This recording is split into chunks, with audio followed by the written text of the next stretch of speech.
Everyone, welcome to magnet brains. मैं रिया चौहान, आपकी दोस्त और होस्ट फॉर सोशल साइंस। आज आपके लिए ऐसी वीडियो लेकर आई हूँ जो कि आपको एग्जाम में बहुत अच्छे से हेल्प करने वाली है, स्पेशली अगर एग्जाम के 2-3 दिन ही बाकी है।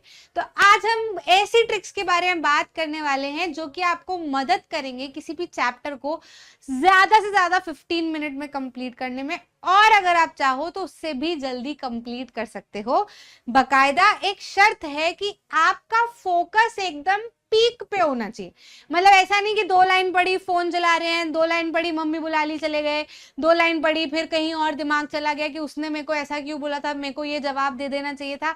ये सारी चीजें अगर आप ना करो तो ज्यादा से ज्यादा 15 मिनट लगेंगे आपको किसी भी थ्योरेटिकल चैप्टर को कंप्लीट करने में या उसके कंसेप्ट रिवाइज करने में। अगर आप मैथ्स पढ़ रहे हो तो मैथ्स में भी आपको कंसेप्ट जो है वो क्लियर होने चाहिए, फॉर्मूलाज आपके दिमाग में होने चाहिए, फॉर्मूला बने कैसे ये दिमाग में होना चाहिए, किस क्वेश्चन को सॉल्व कैसे करना है ये दिमाग में होना चाहिए। तो इसके लिए आपको थोड़ा सा फोकस रखना पड़ेगा, क्योंकि आपकी हाफ ईयरली एग्जाम्स आ रही है और भी बहुत सारी एग्जाम्स आपकी चलते रहती है, कुछ है ना। तो आपको चाहिए कि यार ऐसा कुछ हो जाए कि जल्दी से मैं चैप्टर कंप्लीट कर पाऊं।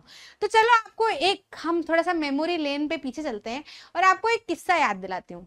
आपके जब एग्जाम होते हैं, जैसे कल पेपर है, या ऐसा समझो कि आपका पेपर 1 महीने बाद है और आपने सोचा कि मेरे को ये चैप्टर कंप्लीट करना है, क्योंकि आपके पास में डेडलाइन है कि मेरे पास 1 महीना है, तो आप घिसते रहते हो उस चैप्टर को, एक एक लाइन तक पढ़ोगे उसकी, एक पैरा पढ़ोगे आज, दूसरा पैरा कब पढ़ोगे, क्यों? क्योंकि आपने आपके दिमाग को बोला है 1 महीना बाकी है। लेकिन वही अगर आपका वो चैप्टर मान लो कंप्लीट नहीं हुआ, परसों आपका पेपर है और आप आपके दिमाग में है कि 5 चैप्टर और बाकी है, अब तो मेरे को कंप्लीट करना ही करना है। आप एक दिन में 2 चैप्टर आसानी से कंप्लीट कर पाते हो। अरे एग्जाम के एक दिन पहले आपको कोई पढ़ने को बोले या आपको ऐसा लगे कि नहीं यार पढ़ना पड़ेगा अब तो बहुत हो गया है, तो आप कितना ही सिलेबस आसानी से कम समय में कंप्लीट कर पाते हो कि नहीं कर पाते हो। बस उस टाइम पे जो स्ट्रैटेजी, जो फोकस हम लगाते हैं वो फोकस हमको अभी चाहिए अगर आपको कोई भी चैप्टर जल्दी कंप्लीट करना है। तो मैंने खुद ने देखा है अपने आप को, अगर आपने डेडलाइन दे दी कि ये इतने समय में मेरे को ये करना ही है, नहीं तो डांट पड़ेगी या काम बिगड़ जाएगा या कोई डांट देगा या कोई कुछ भी, जिस भी चीज से आपको डर लगता हो, वो डेडलाइन अगर आपने अपने आप को दे दी तो आप जल्दी से जल्दी काम कर ही लोगे। चैप्टर की अगर हम बात करें, जल्दी अगर उसको कंप्लीट करना है, वैसे तो सारे चैप्टर्स को आपको ज्यादा घिसना नहीं चाहिए, क्योंकि देखो आप किसी भी चैप्टर को बहुत लंबे समय तक घिसते रहते हो तो आपको समझ ही नहीं आता है कि वो क्या बोल रहा है। लेकिन वही चैप्टर अगर कोई शॉर्ट में फटाफट आपको बता देता है तो आपको पूरी कहानी समझ आ जाती है कि आखिर बोलना क्या चाह रहा है। ठीक है, तो कोई भी चैप्टर उठाओ, मान लो नेशनलिज्म इन इंडिया वाला चैप्टर हम उठाते हैं। ठीक है, मैंने इस चैप्टर के ऊपर आपको 1 शॉट रिवीजन भी बताया हुआ है, 1.5 घंटे का कुछ है वो, और साथ ही साथ में एक 20 मिनट में भी हमने उस चैप्टर को फटाफट स्टोरी के हिसाब से कंप्लीट किया है। तो वो कैसे कंप्लीट किया है मैं आपको बताती हूँ। आपको सिंपली क्या करना है, आपने बुक खोली, नेशनलिज्म इन इंडिया वाला आपने चैप्टर खोला। अब आप ना एक एक लाइन मत पढ़ो उसकी, ठीक है। आप सबसे पहले तो ये देखो कि उसके अंदर टॉपिक्स कौन कौन से हैं। सबसे पहले हम शुरू हुए अपने खिलाफत मूवमेंट वाले से, फर्स्ट वर्ल्ड वॉर, खिलाफत मूवमेंट, और ये तो फटाफट उसकी स्टोरी बोल दी कि ये हुआ। पहले तो आपने क्या हो गया अपना, ये हो गया महात्मा गांधी आए, वॉर हुआ, वॉर के लिए अपने को पढ़ना कैसे ना पूरा चैप्टर, अपन ने सबसे पहला वाला टॉपिक उठाया और ऐसे बोला। मतलब पूरा देखने के बाद में, टॉपिक देखने के बाद में अपन अपने आप को अपनी कहानी अपनी भाषा में सुनाने लगे कि सबसे पहले जो है वो वॉर हुआ, वॉर में हम लोगों को धोखा मिला, हमने बहुत सारी हेल्प की, हमको सोल्जर बना के ले गए लेकिन उससे कुछ नहीं हुआ, वो लोग ने हम पे बिल्कुल भी तरस नहीं खाई, हमने सोचा था कि कुछ अच्छा हो जाएगा, हम अगर उनके यहाँ पे जाएंगे, उनके यहाँ काम करेंगे, सोल्जर की तरह मदद करेंगे तो शायद हमें आजादी मिल जाए, लेकिन ऐसा कुछ हुआ नहीं, हमारी होप जो है वो बिगड़ गई, हमारे ऊपर टैक्स और लगाया गया, हमारे ऊपर ये सारी चीजें और की गई जिसकी वजह से और परेशानी हुई, फेमाइन आ गया, एपिडेमिक आ गई जिसकी वजह से स्थिति और खराब हो गई। फिर आए महात्मा गांधी आए, महात्मा गांधी ने सत्याग्रह की बात की, सत्याग्रह ये होता है। उसके बाद में सत्याग्रह जो है वो 3 जगह पे किया गया, उसके ईयर देख लिए, 1917, 1918, ठीक है, चंपारण, बिहार, चंपारण, अहमदाबाद और खेड़ा। ठीक है, इन जगह पर जो है वो किया गया। तो देखो आपका कितना 2 मिनट लगे मुश्किल से, आपका 1-2 पेज जो है वो इसमें कंप्लीट हो गए। अब इसमें आपके आंसर्स कौन कौन से कंप्लीट हुए, अगर आपसे पूछा जाता है, अगर आपसे पूछा जाता है कि वर्ल्ड वॉर के कारण क्या क्या प्रॉब्लम्स इंडियंस को फेस करनी पड़ी, या किस चीज के कारण इंडियंस गुस्साए हुए थे फर्स्ट वर्ल्ड वॉर के दौरान, तो आप बता सकते हो ना कि टैक्स लगा दिया, डिफेंस एक्सपेंडिचर भी हमारे ऊपर लगा दिया, फिर उसके बाद में हमारे यहाँ से लोगों को ले गए, जबरदस्ती ले गए, ठीक है, बिना बताए ले गए, सोल्जर्स बना बना के, जिसकी वजह से विलेजर्स बहुत गुस्सा गए थे। तो ये जब आपने हिंदी में बोल रखा है ना, आप आसानी से वहां पे जाके इंग्लिश में लिख सकते हो। अब आप बैठे हो, आप एक एक लाइन उसकी याद कर रहे हो कि first world war led to various economic changes in India, first world war led to various economic changes in India, soldiers were carried out through by Britishers. अब ऐसे करके आप पढ़ोगे तो आपका चैप्टर कंप्लीट होगा क्या? नहीं होगा। लेकिन जिस तरीके से मैंने अभी आपको करके बताया, फटाफट दिमाग में मैंने विजुअलाइज किया कि ऐसा ऐसा ऐसा ऐसा हुआ था, ऐसा ऐसा ऐसा ऐसा बोला था, अब मेरे को कोई क्वेश्चन दे दे मैं आसानी से कर दूंगी।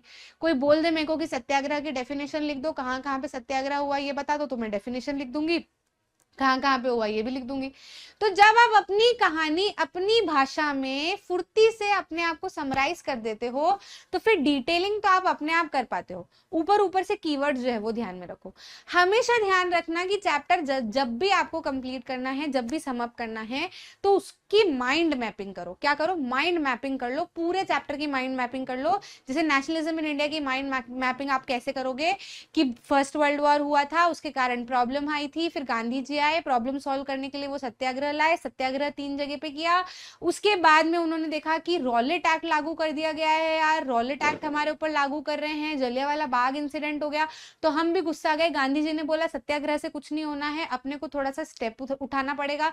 लेकिन प्रॉब्लम ये थी कि हम हिंदू मुस्लिम यूनिटी के बिना चीजें नहीं कर सकते थे, तो फिर ये देखा गया कि नॉन कॉपरेशन तो लाना ही लाना है। गांधी जी ने रियलाइज किया कि जब तक हम कॉपरेट करते रहेंगे तब तक ये हमारे सर पे चढ़ के नाचते रहेंगे, हमको कॉपरेशन छोड़ना है, लेकिन हिंदू मुस्लिम यूनिटी भी जरूरी है। तो उन्होंने देखा कि फर्स्ट वर्ल्ड वॉर में ऑटोमन टर्की के जो लीडर है, खलीफा, जो मुस्लिम के हेड कहलाए जाते हैं, उनके ऊपर पीस ट्रीटी जो है वो लागू हो रही थी, जिसकी वजह से मुस्लिम्स भी गुस्साए हुए थे। मोहम्मद अली, शौकत अली कंटिन्यू महात्मा गांधी से मिल रहे थे, वो भी चाहते थे कि एक यूनाइटेड स्ट्रगल हो। तो नॉन कॉपरेशन और खिलाफत मूवमेंट को मिलाया गया, साथ में मिलकर एक्शन लिया गया, सॉरी, साथ में मिलकर एक्शन लिया गया। लेकिन फिर प्रॉब्लम ये हुई कि कई जगह पर वायलेंट हो गई थी चीजें, है ना। गोरखपुर में पुलिस स्टेशन जला दिया गया था, तो गांधी जी को लगा नहीं नहीं ऐसे नहीं करना है, लोगों को ट्रेन करने की जरूरत है, नॉन कॉपरेशन मूवमेंट रोक दिया गया।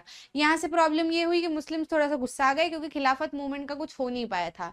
उसके बाद में उन्होंने सोचा कि कुछ और नया करना चाहिए, है ना, कुछ और अच्छा करने की जरूरत है। लेकिन उस बीच में जो है वो काफी डिसेंशन हो गया था, इंटरनल डिसेंशन हो गया था, साइमन कमीशन जो है वो आ गया था, स्थिति भी इंडिया की काफी हद तक खराब थी। कांग्रेस के बीच में जो है वो लड़ाई चल रही थी, कोई कह रहा था कि इलेक्टोरल को छोड़ो, कोई कह रहा था नहीं छोड़ो, है ना, किसी को लग रहा था कि ये करना चाहिए, कोई कह रहा था कि नहीं हमको तो पूर्ण स्वराज ही चाहिए। फिर फाइनली जो है वो पूर्ण स्वराज वगैरह की भी जो है वो बात करते हैं जवाहरलाल नेहरू, फिर सिविल डिसोबीडियंस, ऐसे करके आपको पूरी कहानी बनानी है। समझ रहे हो कि नहीं समझ रहे हो? पूरी कहानी आपको मुश्किल से 5 मिनट लगेंगे पूरी कहानी बनाने में। अब जब भी आपसे क्वेश्चन पूछा जाएगा तो आप नॉन कॉपरेशन सिविल डिसोबीडियंस में कंफ्यूज होगे नहीं, क्योंकि आपको पता है नॉन कॉपरेशन क्यों लाया गया, आपको पता है सिविल डिसोबीडियंस क्यों लाया गया, आपके दिमाग में कहानी क्लियर है, आपने खुद ने अपने मुंह से बोली है। मुंह से आप तभी बोल पाए हो क्योंकि दिमाग में क्लियर है। समझ रहे हो कि नहीं समझ रहे हो? इस तरीके से आपको माइंड मैपिंग करनी। आपको एक एक लाइन नहीं ध्यान रखनी, बिल्कुल भी ध्यान नहीं रखनी, आपको एक रोड मैप ध्यान रखना है कि ये हुआ, इसके कारण ये प्रॉब्लम हुई थी तो ये किया, इसके कारण ये प्रॉब्लम हुई थी तो ये किया, आपका चैप्टर समाप्त हो जाएगा। अब उसमें अगर आपको क्वेश्चन भी मेन चीजों में पूछे जाते हैं, कभी भी बहुत डिटेल में क्वेश्चन नहीं पूछे जाएंगे, इन मेन टर्न्स पे, इन मेन जॉइंट्स पे आपसे क्वेश्चन पूछे जाते हैं, आपको कारण पता होगा, आप आंसर आसानी से लिख दोगे। ठीक है, जरूरी है एनसीईआरटी पढ़ना, क्योंकि उसके लिए फिर आपको थोड़ा सा टाइम चाहिए। ये जरूर होना चाहिए कि आपने एक आध बार एनसीईआरटी पहले पढ़ रखी हो। तो अगर आप चाहते हो कि इसके साथ में एड ऑन ये भी हो जाए कि यार आप आंसर्स जो है वो बुक की लैंग्वेज में अच्छे से लिख पाओ, तो थोड़ा सा एनसीईआरटी पहले से पढ़ने की कोशिश की होती तो ठीक है। लेकिन अगर मान लो नहीं भी कर पाए हो, कोई चैप्टर जल्दी खत्म करना है, तो ये सबसे बेस्ट तरीका है। उसके बाद में क्या करो, विजुअलाइज कर लो दिमाग में कि ये हुआ था, ये हुआ था, ये हुआ था, ये हुआ था, 2-3 बार विजुअलाइज कर लो दिमाग में, एकदम दिमाग में चीजें छप जानी चाहिए कि इस यहाँ से ये वाले पेज पे ये वाले टॉपिक लिखा है, ये वाले पेज पे ये वाला टॉपिक लिखा है, ये वाले पेज पे ये वाला टॉपिक लिखा है, ये टॉपिक इसके बाद में है, इसके ऊपर ये पिक्चर छपी हुई है। आप जब आंसर लिखते हो, जब आपको यही चीज दिमाग में रहती है कि वहां पेज पे वो पिक्चर लगी थी, उसके नीचे पैराग्राफ लिखा था, उसके अंदर ये है, तो बस ये ठीक है। अभी आपको करने में 15 मिनट कम से कम इसीलिए लगेंगे क्योंकि आपने किताब खोली है, आपको ये देखना है कि इसमें ये बोला है, इसमें ये बोला है, इसमें ये बोला है, इसमें ये बोला है, इसमें ये बोला है। मुश्किल से 5 मिनट में तो आपने एक बार आप अपनी जर्नी उस पूरे चैप्टर के थ्रू कंप्लीट कर लोगे। अगले 5 मिनट में आप ये देख लोगे कि भैया कीवर्ड्स क्या क्या है, मेन कीवर्ड्स, जैसे कि नॉन कॉपरेशन है, खिलाफत मूवमेंट है, जलियांवाला बाग है, सत्याग्रह है, ठीक है, रॉलेट एक्ट है, अपना आगे जो है वो पूना पैक्ट है, और अपना पूर्ण स्वराज है, सिविल डिसोबीडियंस मूवमेंट के इम्पैक्ट है, सिविल डिसोबीडियंस मूवमेंट के कहाँ पे किस किस तरीके से हुआ था, ये वाला है, नॉन कॉपरेशन कहाँ पे किस किस तरीके से हुआ था, ये जो मेन कीवर्ड्स है इनको आप देख लो, ठीक है। तो इससे भी आपको पॉइंट्स रहेंगे कि हाँ इसके बाद में ये लिखा है, इसके बाद में ये वाला टॉपिक है, और ये कीवर्ड जो है वो हम आंसर में यूज कर सकते हैं। आखिरी में आपको क्या करना है, आपको ये देख लेना है बस कि हर पैराग्राफ या हर पेज या हर टॉपिक में से क्या क्वेश्चन बन सकता है। सत्याग्रह में से डेफिनेशन पूछी जा सकती है, कहाँ हुआ है ये पूछा जा सकता है, ठीक है। गांधी सत्याग्रह को क्यों मानते हैं ये पूछा जा सकता है आपसे। शुरुआत में फर्स्ट वर्ल्ड वॉर से ये पूछा जा सकता है कि इंडिया के ऊपर क्या इम्पैक्ट पड़ा था, ठीक है। आपसे नॉन कॉपरेशन में ये पूछा जा सकता है कि नॉन कॉपरेशन क्यों करना चाहते थे गांधी जी, है ना। आपसे ये पूछा जा सकता है कि नॉन कॉपरेशन के अलग अलग स्टैंड क्या थे, तो तीन जगह पे अलग अलग जगह पे हुआ था। सिटी टाउन्स में देखा, कंट्री साइड में देखा, और स्वराज इन प्लांटेशन देखा था। ये 3 देखो, अब मैंने 3 जल्दी से बोल दिया तो आपके 3 पेज इसी में खत्म हो गए, है ना। 3 पेज हमारे कवर हो गए, बस मैंने इतना बोला। तो अंदर की कहानी तो आपको पता ही है, टाउन से मिडिल क्लास पार्टिसिपेशन था, सब कुछ जला दिया था, बॉयकॉट कर दिया था, ठीक है। स्वराज में वो देखो अपना वहां पे कंट्री साइड में देखो तो अल्लूरी सीताराम राजू और इनकी बात होती है, थोड़े से वायलेंस वगैरह की बात होती है, औद किसान औद किसान सभा वगैरह की बात होती है, ठीक है। अपना ये जो इसमें देखो प्लांटेशन वाले में, तो उसमें वही कि उनको आने जाने नहीं देते थे, इमिग्रेशन एक्ट लगा हुआ था, ठीक है, वो उस चीज से परेशान थे कि प्लांटेशन से घर जा पाए। बस ये चीज, बस ये छोटी छोटी चीज आपने कहानी बोल के दिमाग में रख लिया, आपका चैप्टर पूरा कंप्लीट है। बड़ा से बड़ा चैप्टर आप मुश्किल से 15 मिनट में कंप्लीट कर सकते हो। आपको सिर्फ इन्हीं चीजों का ध्यान रखना है। क्वेश्चंस में इसलिए बोल रही हूँ कि आप थोड़ा सा देख लेना कि हर पैराग्राफ, हर टॉपिक में से क्या क्वेश्चन पूछा जा सकता है, क्योंकि बाय द एंड आपको एग्जाम में आंसर ही लिखना है। क्लियर है कि नहीं क्लियर है? तो बस इतना आपने कर लिया, और एकदम पीक फोकस के साथ में 15 मिनट का टाइमर सेट करना, 15 मिनट का टाइमर सेट करना, और इतना करके 15 मिनट बाद देखना आपका most of the chapter complete हो जाएगा। हद से हद 5 मिनट कभी एक्स्ट्रा लग गए तो लग गए, नहीं तो नहीं लगेंगे, क्योंकि आपने अपने आप को टाइमलाइन दी हुई है कि मेरे को 15 मिनट में कंप्लीट करना है। और 15 मिनट तो फोकस रहता ही रहता है, आधे घंटे 1 घंटे भले किसी का फोकस ना हो, शुरू के 15 मिनट बंदा बैठा है उसका फोकस रहेगा ही रहेगा, एकदम पीक पे, ध्यान कहीं जाएगा ही नहीं, ठीक है। और ये भी रहेगा कि मेरा चैप्टर कंप्लीट हो जाएगा। अब इतनी स्ट्रैटेजी अपनाओ और करके देखो एक चैप्टर, और कमेंट सेक्शन में आके बोलो कि हुआ कि नहीं हुआ। मैक्सिमम चैप्टर कंप्लीट आपका हुआ कि नहीं हुआ, ये पक्के से आके मेरे को कमेंट सेक्शन में बताना। ये चीजें बस आपने ध्यान में रख ली, आपका पूरा चैप्टर कंप्लीट हो जाएगा।